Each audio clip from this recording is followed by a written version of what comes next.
ప్రేక్షకులందరికీ నమస్కారం.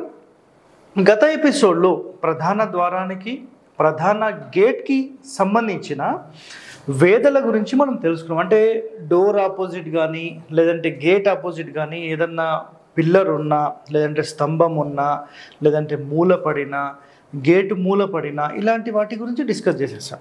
సో ఇప్పుడు మనం ఇంకా డెప్త్లోకి వెళ్తే ఈరోజు ఈ ఎపిసోడ్లో ఏంటంటే 4 వీధులు కలిసే చోట నెక్స్ట్ ఇంటి నిర్మాణానికి సంబంధించిన రూల్స్. 4 వీధులు కలిసే చోట ఇల్లు కడితే ఎలాంటి లాభ నష్టాలు ఉంటాయి.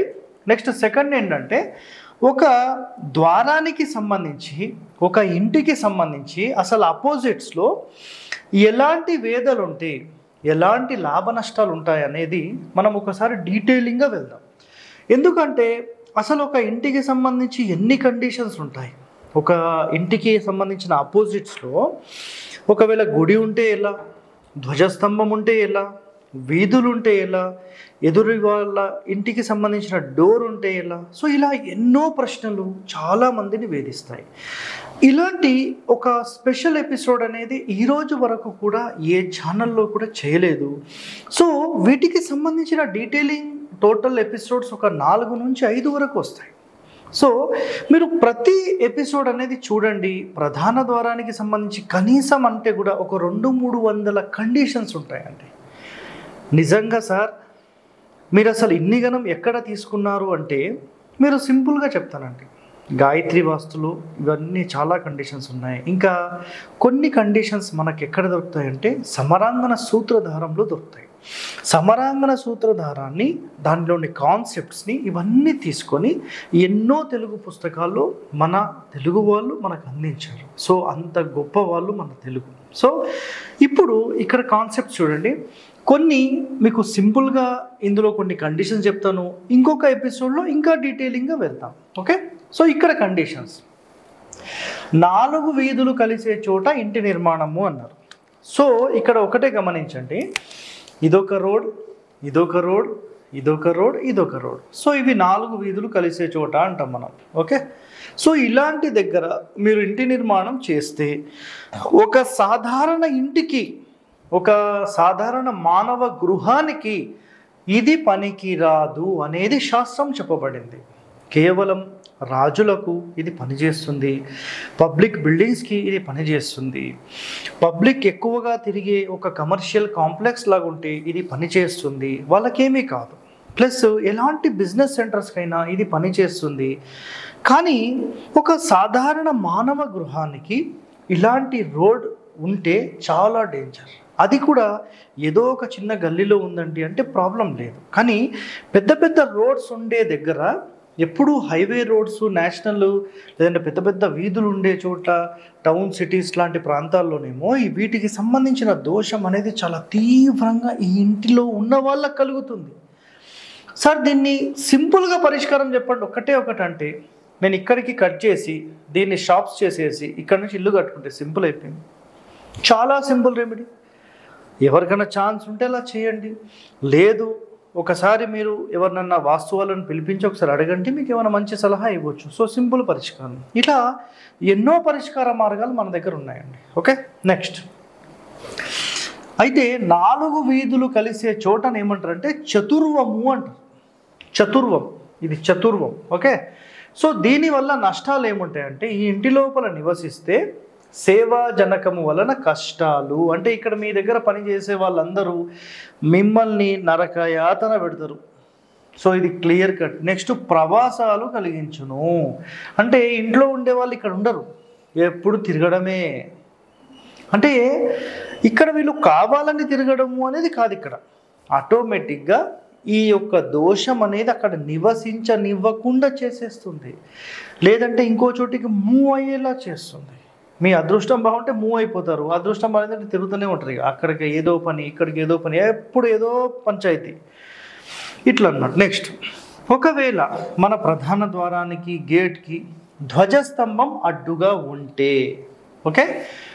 నెక్స్ట్ ఈ వేద వలన ద్రవ్య నాశనము, బంధనము, ఐశ్వర్య హాని కలుగుతుంది.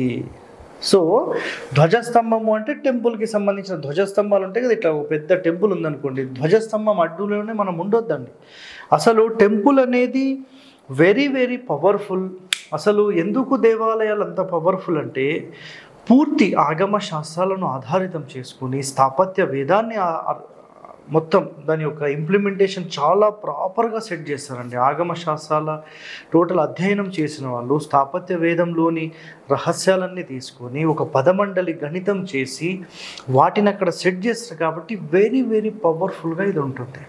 సో ఇలాంటి ఒక పవర్ఫుల్ ఒక దేవాలయం అంటేనే ఒక పవిత్ర స్థలం. సో అలాంటి దగ్గర ఒక సంసారం చేస్తూ ఉండొద్దు అనేది ఇక్కడ కాన్సెప్ట్ అనమాట. ఎప్పుడు డిస్టర్బెన్సెస్ జరుగుతుంది కాబట్టి ఈ ధ్వజస్తంభం ఎదురుగా ఉంటే గనక మీకు స్త్రీలకు అరిష్టము వ్యాధులను కలిగించును అని చెప్పారు. ఓకే, నెక్స్ట్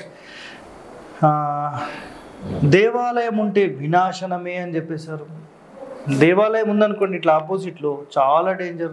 సో సరే ఎట్లుండొచ్చు అంటే ఒకవేళ ఇక్కడ దేవాలయం ఉంది, ఈ ఫేసింగ్ ఉంది, ఎగ్జాంపుల్ ఏదో ఫేసింగ్, ఇక్కడ పక్క మీ ఇల్లు ఉంది, పర్వాలేదు అంటున్నా, ఇది కొంతవరకు బెనిఫిట్. కానీ మన డోర్ ఆపోజిట్లోనే మన ఇంటి ఆపోజిట్లోనే టెంపుల్ ఉండకూడదు.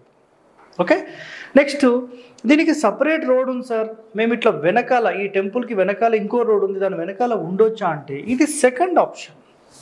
కానీ దేవాలయానికి కనీసం ఒక 60 అడుగుల దూరం ఉంటే రాసుకోండి, ఇది 60 yards లేదా 60 feet మినిమం. ఇది మినిమం, ఇది మ్యాక్సిమం. ఇది ఉంటే ఇంకా టాప్, ఇది పర్వాలేదు అంటున్నాను. 60 feet లేదా 60 yards అంటే 180 అడుగుల దాకా వచ్చేస్తుంది. ఓకే, సో ఇది మినిమం, పర్వాలేదు, మీకు కుదిరితే ఇది ట్రై చేయండి. సో ఇలా మనకి ఎన్నో కండిషన్స్ అనేవి ఇందులో చెప్పబడి ఉన్నాయి. నెక్స్ట్ మనకు శాస్త్రాల్లో ఇంకొక పాయింట్ ఏం చెప్పారంటే బ్రాహ్మణ గృహం ఆపోజిట్లో ఉంటే, అంటే ఇది మన ఇల్లు, ఇది బ్రాహ్మణుల ఇల్లు, కులనాశనం జరుగుతుంది అని ఉంది.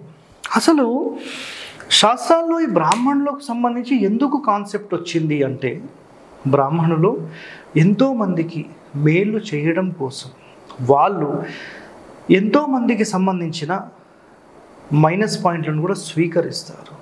మైనస్ పాయింట్ అంటే ఇక్కడ ఏమిటో కాదండి, వాళ్ళ కర్మను స్వీకరిస్తారు. అంటే వాళ్ళు కూడా 10 మంది బాగుండాలని చాలామంది దానాలు చేస్తుంటారు కదా, అలాంటి దానాలను వీళ్ళు స్వీకరించడం వలన వాళ్ళ యొక్క చెడు అనేది వీళ్ళు స్వీకరించి ఈ ఇంటి లోపల నివాసం ఉంటారు కాబట్టి ఇదే ఇంట్లో ఉండడం వల్ల ఈ ఇంటి యొక్క ఇంపాక్ట్ అనేది పడుతుంది.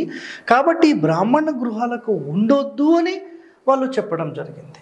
సో దీనిలోని అంతరార్థం ఇదండి. నెక్స్ట్ పాయింట్, బ్రాహ్మణ గృహం కూడా కొనొద్దు అని చెప్పి కొన్ని శాస్త్రాల్లో మనకు కనబడుతుంది. కానీ కండిషన్స్ అనేవి ఎవరూ చెప్పలేదు.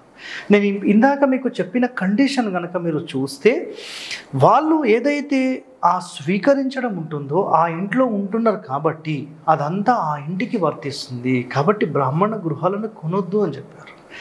మీరు నిజంగా నేనైతే చెప్తాను, వాళ్ళు మనకు మంచి చేయడం కోసమే చేస్తున్నారు, కానీ దానివల్ల ఎదుటి వాళ్ళకు ఇబ్బంది అవుతుందనేది ఇక్కడ కాన్సెప్ట్. కానీ మరి ఇలా అందరూ బ్రాహ్మణులే అంట కాదంట, అది రాంగ్. అది కేవలం ఎవరైతే పూజలు చేసి ఈ దానాలు స్వీకరిస్తారో ఇది వాళ్లకు మాత్రమే సంబంధం, ప్రతి బ్రాహ్మణులకు కాదు.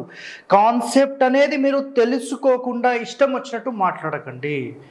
బ్రాహ్మణులు నేను కించపరచను, వాళ్ళు ఎదుటి వ్యక్తి యొక్క కర్మను స్వీకరించి వాళ్ళు నష్టపోయి 10 మందికి మేలు చేస్తున్నారు. అదొకటి గుర్తుపెట్టుకోండి. నేనైతే బ్రాహ్మణుణ్ణి కాదండి, నేను వాళ్ళు మంచిగా చదివి వేదాలు చదివి 10 మందికి మంచి చేస్తారు కాబట్టి నేను వాళ్ళకి నమస్కరిస్తాను. ఓకే, సో ఇక్కడ కాన్సెప్ట్ నెక్స్ట్ చూడండి. సో బ్రాహ్మణ గృహం ఆపోజిట్ కులనాశనం అనుకున్నాం. నెక్స్ట్ ద్వారం ఎదురు దేవత వాహనాలు కానీ పుట్టలు కానీ మట్టి దిబ్బెలు కానీ ఉంటే విదేశీ గమనము అన్నారు. అయితే ద్వారం ఎదురు అన్నప్పుడు ఇక్కడ ఆలోచన చేయండి ఒకసారి. మన ప్రధాన ద్వారం అంటే జనరల్గా చాలామంది కాంపౌండ్స్ కట్టుకోకుండా ఉండేవాళ్ళు, గతంలో ఉండేవాళ్ళు. అయితే అలాంటి మెయిన్ డోర్ ఆపోజిట్స్లో దేవత వాహనాలు అంటే దేవతలు ఎక్కడన్నా వాహనాలు తిరుగుతారా అని డౌట్ రావచ్చు కదా. రథాలు ఉంటాయి కదండి, అలాంటి రథాలు కానీ లేదా పుట్టలు కానీ మట్టి దిబ్బెలు, పెద్ద పెద్ద మట్టి దిబ్బెలు ఉంటాయి కదా మెయిన్ డోర్ ఆపోజిట్స్లో కొంచెం దూరంలో ఉంటాయి. సో ఇలాంటివి ఉంటే ఆ ఇంట్లో వాళ్ళు పై అంచులో నుంచి వెళ్తారు అంటే ఆటోమేటిక్గా ఇక్కడ విదేశీ గమనము అని ఎక్స్ప్లెనేషన్ చేయడం జరిగింది. సో దీనికి సంబంధించిన సింపుల్ కండిషన్. నెక్స్ట్, సింహద్వారం ఎదురు వృక్షం ఉంటే అంటే డోర్ ఆపోజిట్లో ఒక 10-15 ఫీట్ లోపల ఉంటే అది శిశువులకు హాని కలిగిస్తుంది అని శాస్త్రం చెప్పింది. సో వీళ్ళ యొక్క అబ్జర్వేషన్ అనేది ఎన్నో సంవత్సరాలు అబ్జర్వేషన్ చేసిన తర్వాత ఇవి రాసినవండి. ఏదో ఊరికే ఎవరికో పోయి అట్లా దెబ్బ తగిలిందంటే వృక్షం ఉండొద్దు అట్లా కాదండి, వాళ్ళు పరిశోధన చేసే క్లారిటీ ఇచ్చారు. నెక్స్ట్, మెయిన్ డోర్ ఆపోజిట్లో వృక్షపు నీడ, ధ్వజస్తంభము నీడ, గోపుర నీడ, ఆలయ నీడ, శిఖర ఛాయ పడితే దరిద్రము అని చెప్పారు. ఇంతకుముందు మీకు ఎక్స్ప్లెయిన్ చేశాను కదా, వృక్షము నీడ పడుతుంది అంటే ఆటోమేటిక్ ఏంటంటే మన ఇల్లు చీకట్లో కమ్మేస్తుంది అని. ధ్వజస్తంభం అంటే ఇందాకనే చెప్పేశాను ఇక్కడ. నెక్స్ట్, గోపుర నీడ అంటే ఆటోమేటిక్ మన ఇంటికి మొత్తం అడ్డొచ్చేస్తుంది కాబట్టి ఇక్కడ 60 feet 60 yards అని చెప్పడం జరిగింది. ఆలయం నీడ, ఆలయం నీడ అంటే అసలు మన ఆపోజిట్లో టెంపుల్ ఉండొద్దు అని చెప్పేసాను. శిఖర ఛాయ, సో ఛాయ పడుతుందంటే మనం దగ్గర ఉంటున్నాం, సో దూరం ఉండండి అని చెప్తున్నాను. సో ఇవేనండి ఇక్కడ పరిష్కార మార్గాలు, చాలా సింపుల్గా మీకు ఎక్స్ప్లెయిన్ చేశాను. ఇంకా ఈ ద్వారాలకు సంబంధించిన ఇంకా డీటెయిలింగ్ ఎక్స్ప్లెనేషన్ తరువాయి ఎపిసోడ్లో తెలుసుకుందాం. ఓకే, అంతవరకు సెలవు మరి. ధన్యవాదాలు. లైక్ చేయండి, షేర్ చేయండి, సబ్స్క్రైబ్ చేయండి. మరిన్ని వీడియోల కోసం బెల్ సింబల్ పై క్లిక్ చేయండి.